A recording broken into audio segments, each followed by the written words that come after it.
En Afrique, le taux d'accès à l'électricité reste en dessous des 50% selon la Commission économique pour l'Afrique. Les experts recommandent aux pays africains de créer un environnement favorable pour attirer les investisseurs du secteur privé dans le secteur de l'électricité. C'est dans ce contexte que les entrepreneurs africains du secteur de l'énergie ont visité ce 25 mars dans la province de Hoa Binh, la centrale hydraulique du Vietnam. Une infrastructure qui produit en moyenne 10 milliards de kilowatts par an. C'est un niveau qu'on aimerait bien atteindre aux Comores. Moi, comme j'ai dit, je travaille pour la filiale des Comores.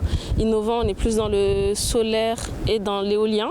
On s'intéresse beaucoup à l'hydraulique et c'est vraiment très intéressant de voir leur technologie. Il y a des pays vraiment qui pourraient même dépasser ce type de rendement, honnêtement. Après, il y a des petits pays, moi je viens des Comores, c'est 1924, c'est même pas la consommation du pays, mais je pense à d'autres pays où vraiment il y a des fleuves plus grands que celui-ci qui pourraient bien sûr avoir ce type de rendement, voire un meilleur rendement.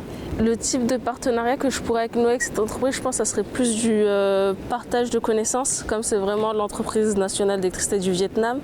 Ça serait peut-être plus dans le partage de connaissances que ça pourrait être intéressant et le partage d'expertise.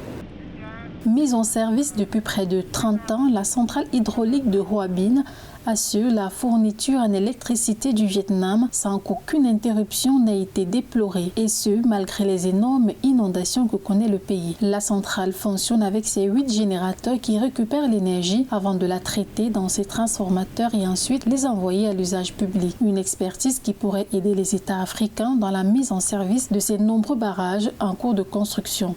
La puissance du barrage d'Inga n'est qu'à 3% de ce qu'elle vaut. Il est important pour nos États, notamment la République démocratique du Congo, de pouvoir réfléchir à la coopération avec le Vietnam et d'autres États pour pouvoir ensemble promouvoir les économies de nos pays. Nous avons les ressources, eux ils ont la technologie.